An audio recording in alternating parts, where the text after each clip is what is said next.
Hi all, welcome to I Plus. ഞാൻ അക്ഷര.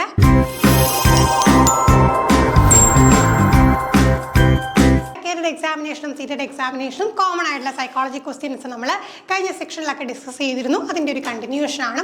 അപ്പോൾ തീർച്ചയായിട്ടും നിങ്ങൾ നല്ല രീതിയിൽ പഠിച്ച ശേഷം ക്വസ്റ്റ്യൻസ് അറ്റൻഡ് ചെയ്യുമ്പോൾ എത്രമാത്രം സ്കോർ നിങ്ങൾക്ക് നേടാൻ സാധിക്കുന്നുണ്ടെന്ന് നിങ്ങൾ കമൻറ്റ് ചെയ്യും. ആദ്യത്തെ ചോദ്യത്തിലേക്ക് കടക്കാം. As per Jean Piaget's theory of cognitive development, which of the following ability distinguishes concrete operational thinking from pre-operational thinking? മുമ്പുള്ള സെക്ഷനുകളിലും പറഞ്ഞിട്ടുള്ളതാണ്, തിയറീസ് ഓഫ് ലേണിംഗിൽ പല പല സ്റ്റേജുകളുണ്ട്. ഓരോ സ്റ്റേജിൻ്റെയും പ്രത്യേകതകൾ തീർച്ചയായിട്ടും പഠിച്ചു വെക്കണം. കോൾബർഗിൻ്റെ കാര്യമൊക്കെ നമ്മൾ ഡിസ്കസ് ചെയ്തു. ഇന്ന് നമുക്ക് സ്ഥിരം ചോദ്യം വരുന്ന ഒരു മേഖലയാണ് എന്താ, ജീൻ പിയാഷെ. ജീൻ പിയാഷെയുടെ ആ ഒരു സ്റ്റേജസിൽ നിന്ന് ഒരു ചോദ്യം തീർച്ചയായിട്ടും ഇത്തരം പരീക്ഷകളിൽ ഉറപ്പാണ്. അപ്പം നോക്കാം. നമുക്ക് ഇവിടുത്തെ ചോദ്യം കോൺക്രീറ്റ് ഓപ്പറേഷണൽ തിങ്കിങ്ങിനെയും പ്രീ ഓപ്പറേഷണൽ തിങ്കിങ്ങിനെയും തമ്മിൽ ഡിസ്റ്റിങ്ക്യൂഷ് ചെയ്യുന്ന ഏത് എബിലിറ്റി ആണെന്നാണ് ചോദ്യം. അതായത് പ്രീ ഓപ്പറേഷണൽ സ്റ്റേജിൽ നിന്ന് കോൺക്രീറ്റ് ഓപ്പറേഷൻ സ്റ്റേജിലോട്ട് എത്തുമ്പോഴുള്ള ആ ഒരു കൂട്ടത്തിൽ വരുന്ന ഫീച്ചർ ഏതെന്നാണ് നമുക്ക് കാണാൻ കഴിയുന്നത്. നോക്കാം. Object permanence, coordination of senses, decentering, hypothetical reasoning. അപ്പം നോക്കിക്കും, ഈ കോൺക്രീറ്റ് ഓപ്പറേഷണൽ തിങ്കിങ്ങിനെയും പ്രീ ഓപ്പറേഷണൽ തിങ്കിങ്ങിനെയും തമ്മിൽ ഡിസ്റ്റിങ്ക്യൂഷ് ചെയ്യുന്നത് എന്നുള്ള രീതിയിലാണ് നമുക്ക് ചോദ്യം വന്നിട്ടുള്ളത്. നമുക്ക് ഈ ഒബ്ജക്ട് പെർമനൻസും കോർഡിനേഷൻ ഓഫ് സെൻസസും ഒക്കെ ചെറിയ ലെവലിലാണെന്ന് നമുക്ക് മനസ്സിലാക്കാം. ഹയർ ലെവലിലോട്ട് വരുമ്പോഴത്തേക്ക് എന്താണ്, ഡീസെൻഡറിങ്, ഹൈപ്പോത്തറ്റിക്കൽ റീസണിങ്ങുമാണ് നമുക്ക് വരുന്നത്. ഇവിടെ നമുക്ക് ഉത്തരം എന്താണ് വരുന്നത്? ഇവിടെ നമുക്ക് ഉത്തരം വരിക ഡീസെൻഡറിങ് ആണ്. ഡീസെൻഡറിങ് എന്ന് പറയുമ്പോഴത്തേക്ക് എന്താണ്, പല പല വ്യൂസിലൂടെ ചിന്തിക്കാൻ സാധിക്കുന്നത്, അതായത് മൾട്ടിപ്പിൾ വ്യൂസിലൂടെ ചിന്തിക്കാൻ സാധിക്കുന്നു. ഒരൊറ്റ രീതിയിലൂടെ അല്ലാതെ പല പെർസ്പെക്റ്റീവ് മനസ്സിലാക്കാൻ കഴിയുന്നതാണ് ഡീസെൻഡറിങ് എന്ന് പറയുന്നത്. ഡീറ്റെയിൽ ആയിട്ട് ഓരോ സ്റ്റേജും പഠിച്ചാൽ മാത്രമേ നമുക്ക് ഉത്തരം കണ്ടെത്താൻ സാധിക്കുകയുള്ളൂ. ഡീറ്റെയിൽ ആയിട്ടുള്ള വീഡിയോ ഒക്കെ നമ്മുടെ ചാനലിൽ അവൈലബിൾ ആണ്. നമ്മുടെ കോഴ്സിലാണെങ്കിലും ഓരോ ടോപ്പിക്കിനെ കുറിച്ചും വളരെ ഡീറ്റെയിൽ ആയിട്ടുള്ള വീഡിയോസ് അവൈലബിൾ ആണ്. അപ്പം നമ്മുടെ കോഴ്സിനെ കുറിച്ച് ഡീറ്റെയിൽസ് എന്തെങ്കിലും വരണമെങ്കിൽ നമ്മുടെ ബോർഡ് നമ്പറുമായിട്ട് കോൺടാക്ട് ചെയ്താൽ മതി. നമുക്ക് അടുത്ത ചോദ്യത്തിലേക്ക് കിടക്കാം. Which of the following statements about inclusive education is not correct?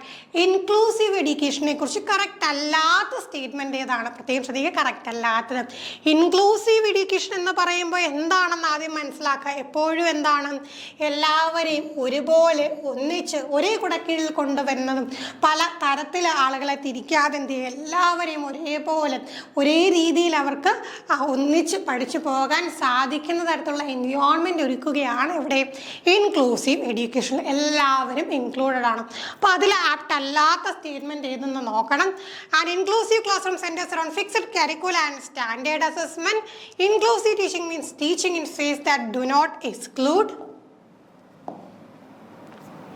Inclusive teaching means adopting pedagogies that support needs of all learners. An inclusive classroom accommodates difference in language styles and promotes collaboration. നമുക്ക് ഓരോ option നോക്കാം.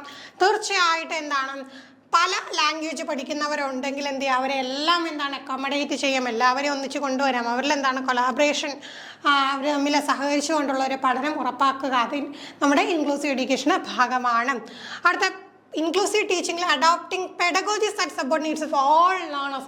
എല്ലാ ലേണേഴ്സിനെയും support ചെയ്യുന്ന തരത്തിലുള്ള പെഡഗോജീസ് adopt ചെയ്യുക എന്നതും തീർച്ചയായിട്ടും ഇൻക്ലൂസീവ് എഡ്യൂക്കേഷൻ്റെ ഭാഗമാണ്.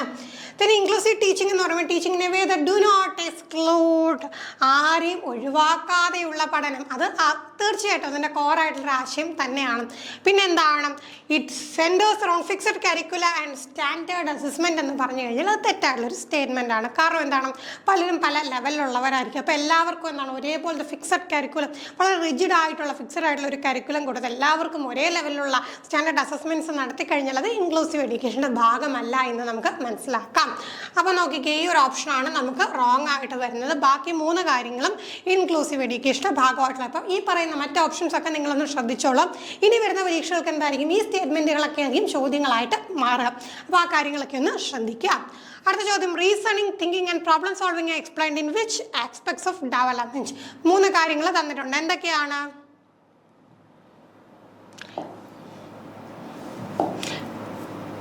റീസണിങ് വരുന്നുണ്ട്, തിങ്കിങ് വരുന്നുണ്ട്, പ്രോബ്ലം സോൾവിങ് വരുന്നുണ്ട്. ഈ 3 കാര്യങ്ങൾ എപ്പോഴും ഡെവലപ്മെന്റ് ഏത് ആസ്പെക്റ്റുമായിട്ട് ബന്ധപ്പെട്ടവയാണ് എന്ന് കണ്ടെത്തുക. വളരെ ബേസിക് ആയിട്ടുള്ള ചോദ്യം തന്നെയാണ്. മോട്ടോർ ഡെവലപ്മെന്റ് ആണോ, സോഷ്യൽ ഡെവലപ്മെന്റ് ആണോ, കോഗ്നിറ്റീവ് ഡെവലപ്മെന്റ് ആണോ, മോറൽ ഡെവലപ്മെന്റ് ആണോ? ഈ ഒരു സംഗതി നോക്കുമ്പോൾ reasoning, thinking and problem solving എന്ന് പറയുമ്പോൾ തീർച്ചയായിട്ടും അതെന്തുമായിട്ട് ബന്ധപ്പെട്ടിരിക്കും? ബൗദ്ധികമായിട്ടുള്ള, ബുദ്ധിപരമായിട്ടുള്ള കാര്യങ്ങളുമായിട്ട് ബന്ധപ്പെട്ടിരിക്കും. അപ്പോൾ എന്തായിരിക്കും നമ്മുടെ ഉത്തരം? തീർച്ചയായിട്ടും കോഗ്നിറ്റീവ് ഡെവലപ്മെന്റ് ആണ്. റീസണിങ് ആണെങ്കിലും തിങ്കിങ് ആണെങ്കിലും പ്രോബ്ലം സോൾവിങ് ആണെങ്കിലും എന്താണ്? കോഗ്നിറ്റീവ് ഡെവലപ്മെന്റ് എന്നുള്ള മേഖലയുമായി ബന്ധപ്പെട്ടിട്ടുള്ളതാണ്. അടുത്ത ചോദ്യം, which of the following types of questions can help assess a student's ability to evaluate information critically? കുറച്ച് എന്താണ് ആപ്ലിക്കേഷൻ ലെവലോട്ട് പോവുകയാണ്. നോക്കാം. ഒരു കുട്ടി ഇൻഫർമേഷനെ ക്രിട്ടിക്കലി ഇവാലുവേറ്റ് ചെയ്യാനുള്ള എബിലിറ്റി അസസ് ചെയ്യാൻ സഹായിക്കുന്ന എന്ത് തരത്തിലുള്ള ചോദ്യങ്ങളാണ്? Question that asks from A summary of text, question that asks for a simple definition of a term, question that asks for students' personal opinion, questions that ask for examples that validate the text. അപ്പം നോക്കിക്കേ, കുറച്ചും കൂടെ critically ആ ഒരു കാര്യത്തെക്കുറിച്ച് കുട്ടിയെ മനസ്സിലാക്കി ചിന്തിക്കണമെന്നുണ്ടെങ്കിൽ വെറുതെ ഒരു സമ്മറി ചോദിച്ചാലും അല്ലെങ്കിൽ ജസ്റ്റ് ഒരു ടേമിൻ്റെ ഡെഫിനിഷൻ ചോദിച്ചാലും കുട്ടിയുടെ പേഴ്സണൽ ഒപ്പീനിയൻ ചോദിച്ചാലും അതവിടെ പോസിബിൾ അല്ല. അവിടെ എന്താണ്? ക്രിട്ടിക്കലി ചിന്തിക്കാനായിട്ടുള്ളൊരു അവസരം ലഭിക്കുന്നില്ല. പിന്നെ എപ്പോഴാണ് അവസരം ലഭിക്കാം? Question that asks for examples that validate the text. അപ്പോൾ ആ ഒരു പെർട്ടിക്കുലർ ടെക്സ്റ്റിനെ വാലിഡേറ്റ് ചെയ്യുന്ന തരത്തിലുള്ള മറ്റൊരു എക്സാമ്പിൾ പറയൂ എന്ന് പറഞ്ഞു കഴിഞ്ഞാൽ കുട്ടി എന്ത് ചെയ്യും? ആ ഒരു ടെക്സ്റ്റിനെ കുറിച്ച് ക്രിട്ടിക്കലി മനസ്സിലാക്കും. അപ്പോൾ ആ ഒരു ആശയം മനസ്സിൽ വെച്ചുകൊണ്ട് മറ്റുദാഹരണങ്ങൾ തേടി കണ്ടെത്താനായിട്ട് കുട്ടിക്ക് സാധിക്കും. അപ്പോൾ ഇത്തരം ചോദ്യങ്ങളൊക്കെ ചോദിക്കാറുണ്ട്. അപ്പോൾ എന്ത് ചെയ്യാം? ഇങ്ങനെയുള്ള ചോദ്യങ്ങളെ നേരിടേണ്ടി വരും എന്നുള്ള കാര്യം മനസ്സിലാക്കിക്കൊണ്ട് അത്തരത്തിൽ നിങ്ങൾ പ്രിപ്പയർ ചെയ്യുക. ഫൈനൽ ക്വസ്റ്റ്യൻ ഇതാണ്, divergent thinking dash convergent thinking dash. അപ്പോൾ നോക്കി, 2 കാര്യങ്ങളാണ്, കൺവേർജന്റ് തിങ്കിങ്ങും ഡൈവേർജന്റ് തിങ്കിങ്ങും. അപ്പോൾ ഡൈവേർജന്റ് എന്നുള്ള വാക്കിൽ തന്നെ ആ ഒരു ആശയം വരുന്നുണ്ട്. ഒരൊറ്റ വേയിലാണോ? അല്ല, പല പല വേയിലൂടെ ചിന്തിക്കും. കൺവേർജൻ്റ് എന്ന് പറയുമ്പോൾ എന്താണ്? അവിടെ എല്ലാവരും എന്താണ്? ഒരേ രീതിയിൽ തന്നെയായിരിക്കും ചിന്തിക്കും. ഇപ്പോൾ എക്സാമ്പിൾ പറയുകയാണെങ്കിൽ നിങ്ങളുടെ മുമ്പിൽ കുറച്ച് എന്താണ് കളിമണ്ണ് കൊണ്ടുവന്നിട്ട് അത് ഉപയോഗിച്ചുകൊണ്ട് ഇഷ്ടമുള്ള രൂപങ്ങൾ ക്രിയേറ്റ് ചെയ്യാൻ പറഞ്ഞു കഴിഞ്ഞാൽ ഓരോ വ്യക്തിയും ഓരോ രീതിയിലായിരിക്കും അവിടെ ചിന്തിക്കുക, അല്ലേ? ഡൈവേർജൻ്റ് ആയിട്ടുള്ള ചിന്ത നമുക്കവിടെ കാണാനായിട്ട് സാധിക്കും. എന്നാൽ നമ്മുടെ ട്രാഫിക് സിഗ്നൽസിനെ കുറിച്ച് എക്സ്പ്ലെയിൻ ചെയ്യുകയാണ്. റെഡ്, യെല്ലോ, ഗ്രീൻ ലൈറ്റുകളുണ്ട്. റെഡ് ലൈറ്റ് കണ്ടു കഴിഞ്ഞാൽ നിങ്ങൾ വാഹനം എന്ത് ചെയ്യണമെന്ന് ചോദിച്ചു കഴിഞ്ഞാൽ എല്ലാവരും ഒരേപോലെ തന്നെ ചിന്തിക്കും. എന്താണ്? വാഹനം സ്റ്റോപ്പ് ചെയ്യണം.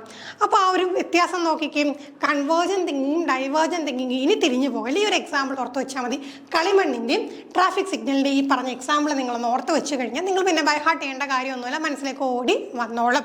അപ്പോൾ ഇനി നമുക്ക് ഉത്തരം കണ്ടെത്താൻ പറ്റുമോ നോക്കാം. Promote verbal abilities, promotes mathematical abilities, encourage multiple answers, is fixed as one correct solution, is fixed on one correct solution, encourage multiple answers, promote mathematical abilities, promote verbal abilities. അപ്പോൾ നമുക്ക് 2 ഭാഗങ്ങൾ ഫില്ല് ചെയ്യാനുണ്ട്.